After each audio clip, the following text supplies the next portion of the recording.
Ito, walang makakakontra sa akin nito, kahit saan man sa mundo. Hindi dahil galing yan sa malaking pamilya ng mga politiko ay automatic ang boto ninyo.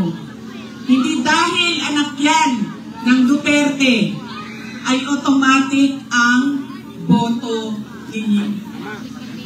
Dapat tinatanong nyo ang sarili ninyo, ano ba ang abilidad at kapasidad ng tao na ito na maglingkod para sa bayan. Isa sa mga problema natin ay ang political dynasty. Pero hindi ipinagbabawal ang kung sino man ang may gusto tumakbo. Kaya nasa atin, nasa mga butante ang pagkilatis. Duterte yan. Anong abilidad niyan? Anong kapasidad niyan? Sino yan siya? Pangatlo, at huling problema natin, paulit-ulit, behavior, ugali natin sa eleksyon, sa halalan, ay yung palitan ng boto at pera. Dahil ilang beses na kayo tumanggap, magkano bilihan ng boto dito? 1,000? 1,000? Grabe, 1,000 lang? Lalo na, bigas ang dito palitan. Ilang kilo? 5 kilo, so magkano yun? 250? Mga 1,300 total ngayon ang bili. Alam mo, lugi kayo. Taasan niyo yung presyo ninyo. Kasi galing ako doon sa Bacolod kahapon. Tinatanong ko, magkano bili ng boto dito? Noong 2019 daw, 2,000. 2022, 3,000. See? Sabi ko, taasan niyo yung presyo ninyo. Tapos nung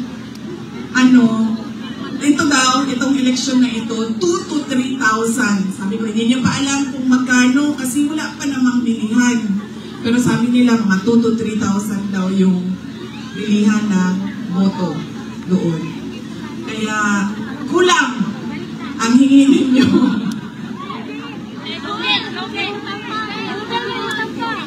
1,300 ang natatanggap ninyo. O, hindi pa lahat. Bakit 1,300? Ang akap, magkano ba akap? Di ba 5,000?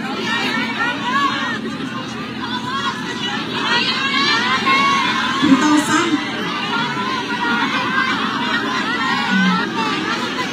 Ay, altas pa yun. Diba? One for you, one for me, one for you, one for me.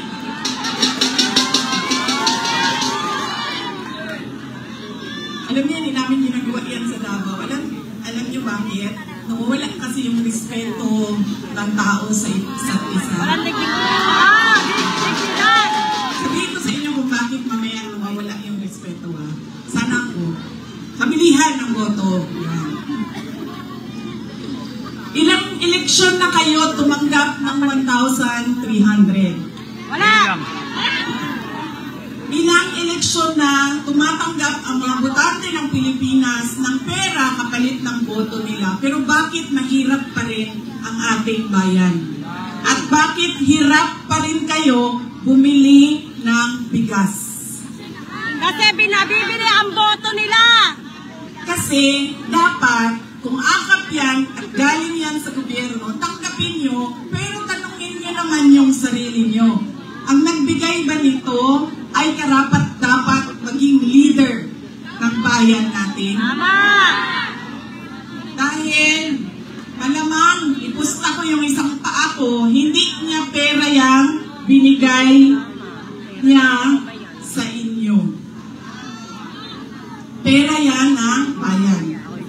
So, tanggapin. Dahil tulong yan ng bayan. Huwag matakot.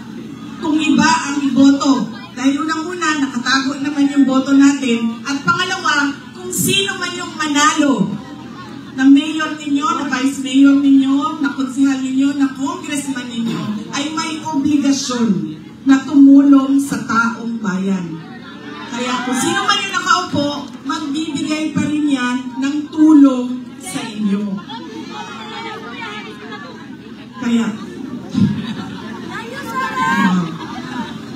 Yan ang kailangan ninyong isa-isip. Hindi dahil sikat ang apelido, automatic ang boto. Hindi dahil may kapalit ang aking boto, ay ibibigay ko na. At, isa, check ko lang kung nakikinig kayo. Every day, Virus turns your family from this to this. That's why I boost my family's immunity with Del Monte 100% pineapple juice, packed with immunity builders that give my family protection every day. Ano yung isa? Oh, see? Hindi na nakikinig. Nakakawala talaga ng respeto yung mga pag may palitan ng pera. Yung isa ay wala naman nakinig sa inyo. Huwag ibenta ang boto. Huwag dahil sikat iboto. Panindigan! Yun nga, dahil sikat iboto. Ano isa? Inangako! Huwag palagi makikinig sa pangako! Ang dami-dami ninyo. Dalawa lang maalala ninyo. Ano wala pa? Huwag makinig sa pangako! Ay, opo. Oo, nagpapasalamat tayo kay Mayor Isko Moreno Dumagoso. Huwag maniwala sa pangako daw! Lugi sa bayad! Ano?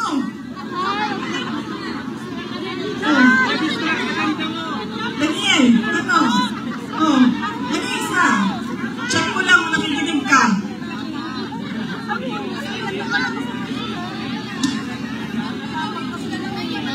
Alam mo yan, hindi ito totoo na kilay ko ha, drawing lang ito. Drawing lang ito. Kanina, sinasabihan ko yung gumagawa ng mukha ko. Sabi ko, alam mo, para akong naglalakad na kilay. Ako sabi niya, hindi, kailangan mo yan. Kasi pupunta ka ng rally. Doon sa malayo, hindi ka makikita kung wala kang kilay. Sabi ko, ganun ba yun? Sabi niya, oo, kailangan may mata ka, may kilay ka kasi hindi ka makikita. So yung mga walang make-up at walang kilay dyan, hindi po kayo nakikita. Namin kayo nakikita. Hindi joke yan ha, totoo yan, nangyari yan. Doon kanina, kasi ayaw ko yung kilay. Glowing. Nakikita mo ba kami? Ano, wala?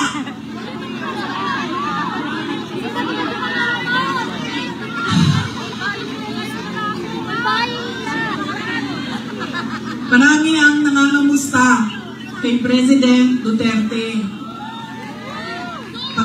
Kung saan man ako pumupunta, nangungumusta sila lahat.